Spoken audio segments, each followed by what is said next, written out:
Oke, selamat pagi dan Oke. salam sejahtera kepada semua. Hari ini saya dan Fancy membuat podcast. Podcast itu membincang tentang isu alam sekitar, yaitu penggunaan plastik berlebihan yang berlaku di sekitar Bandar Kuching ya. Okey, walaupun pelbagai kempen kesedaran telah dijalankan oleh pihak berkuasa tempatan seperti MBKS iaitu Majlis Bandaraya Kuching Selatan, masyarakat masih bergelut untuk mengubah tabiat penggunaan plastik. Okey, masalah ini bukan sahaja memberi kesan kepada kebersihan persekitaran tetapi juga menyumbang kepada pencemaran sungai, pencemaran udara dan perubahan iklim. Terima kasih. Dalam pembentangan ini kami akan menguraikan dilema moral dan konflik nilai yang timbul dalam isu ini juga. Kami juga akan menganalisisnya melalui dua teori etik dan mengaitkannya dengan matlamat pembangunan 13 ya, iaitu SDG 13, serta mengakhirinya dengan refleksi peribadi kami terhadap tanggungjawab sebagai individu dalam menjaga alam sekitar. Untuk dilema moral, isu penggunaan plastik berlebihan di Kuching menimbulkan dilema moral yang signifikan. Contohnya di satu pihak, iaitu para peniaga di pasar seperti Pasar Satok bergantung pada beg plastik kerana ianya murah. Mudah digunakan dan kalis air dan sesuai untuk barang pasar. Guna juga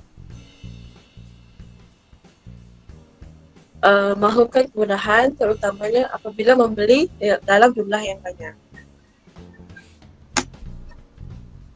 Namun di pihak lain, penggunaan plastik sekali guna secara berterusan telah mengakibatkan pencemaran sungai, khususnya Sungai Sarawak kita, dan mengganggu keseimbangan ekosistem.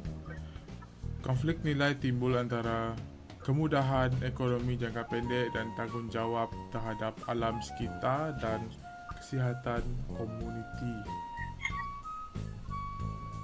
Dalam konflik ini, pihak-pihak yang terlibat ialah peniaga dan penjaja makanan, kedua pengguna harian iaitu kita sendiri, yang ketiga MBKS iaitu Majlis Bandaraya Kuching Selatan, keempat NGO seperti Go Green Sarawak, dan akhir sekali ialah penduduk tempatan yang terkesan akibat pencemaran penggunaan plastik berlebihan inilah. Seterusnya kami akan bergerak ke analisis isu menggunakan teori etika ya. Untuk menganalisis isu ini, kami merujuk kepada dua teori utama, iaitu utilitarianisme dan etika alam sekitar. Untuk utilitarianisme, tindakan yang betul ialah memberikan kebahagiaan atau manfaat paling besar kepada orang ramai. Maka walaupun larangan atau pengurangan plastik menyusahkan setengah pihak dalam jangka pendek, ia memberikan manfaat jangka panjang seperti alam sekitar yang bersih, kesihatan yang lebih baik dan kesejahteraan komuniti. Maka dari sudut ini, pengurangan plastik dianggap tindakan yang bermoral.